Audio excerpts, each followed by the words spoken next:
Title: The Weight of Remains. The moment I stepped back into my childhood home, the air crackled with unease, a palpable tension that twisted in my gut like a live wire. It was a feeling that gnawed at me, a reminder of the laughter and disdain that once echoed through these walls when I dared to dream of necrological cartography. My mother stood by the kitchen window, her back turned to me, utterly unaware of the storm I had brought back from the depths of the earth, both in knowledge and in form. "Look who finally decided to come home." My father's voice dripped with sarcasm. He sat at the table, surrounded by the remnants of an untouched dinner, eyeing me like a vulture would a carcass. "What tales of madness do you have for us now?" I clenched my fists, feeling their ridicule clawing at the edges of my sanity. They had mocked my obsession for years. The living bones I'd discovered, ancient skeletal remains that seemed to move and multiply, were nothing but a figment, they said. A delusion born from the ashes of my disgrace as a paleontologist, a once promising career reduced to whispers of theft and betrayal. But I had found them, the bones. I had become someone in the shadows of academia, a name whispered among the brave few, willing to acknowledge the truths I had unearthed. My heart pulsed with a sick mixture of pride and dread as I gazed around the room, the laughter of my past echoing in my ears. "Are you going to stand there like a ghost, or are you going to tell us what nonsense you've been spreading?" My mother finally turned, her eyes narrow with skepticism. They hadn't changed. They were still the same hardened eyes that had dismissed me when I chose to chase the shadows of the past instead of a more respectable future. I took a deep breath, gathering the weight of my discoveries, the darkness that had intertwined with my very being. "I'm here to show you," I said, my voice steady yet tinged with an unnameable edge. "To prove to you that the world is filled with horrors you refuse to see." Their laughter from years ago hung around me, thick and suffocating, as I reached into my worn satchel and pulled out the carefully folded map. It was no ordinary map. It was a necrological cartography, a chaotic tapestry of Earth's hidden layers, where the past and present intertwined, a map of living bones, of cursed territories where the dead had not truly departed. I spread the map across the table, the faded ink swirling with unsettling images and markings, an intricate network of lines that represented locations of unmarked graves and sites of ancient rituals. "You scoffed at my pursuits," I said, my heart racing as I watched their features twist from mockery to disbelief. "But these bones, they're alive.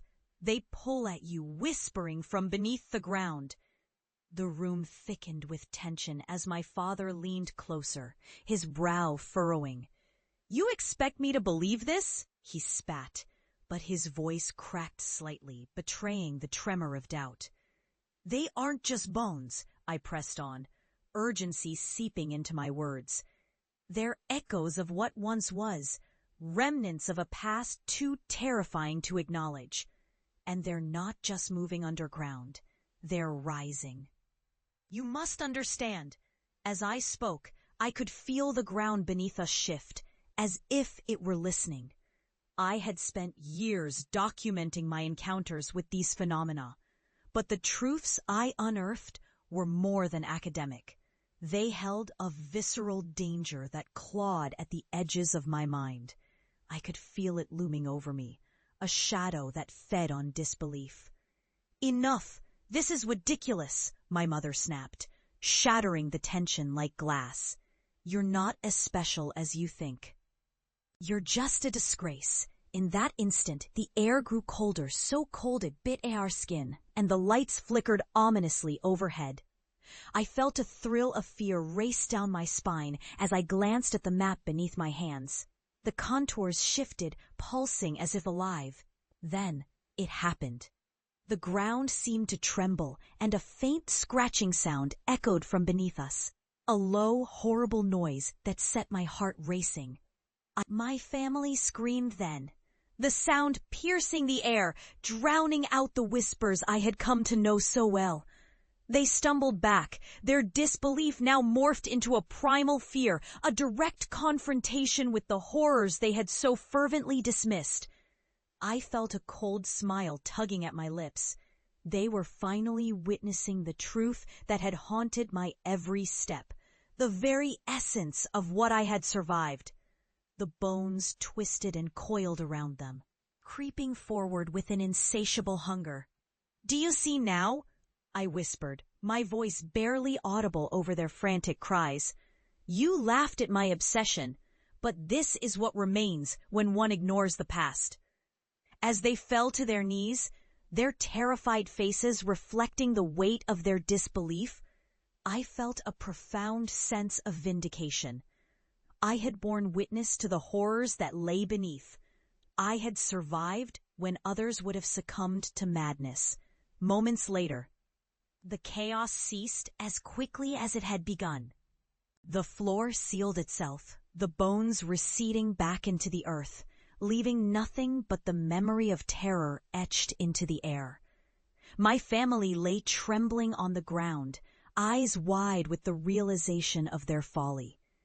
"Never underestimate what you don't understand," I said softly, my heart heavy yet resolute. The shadows of the earth had become a part of me, but they would never be a part of my family again. Not after this night. As I walked out of the house, the weight of my journey lingered heavy on my shoulders, a haunting reminder of the cost of disbelief.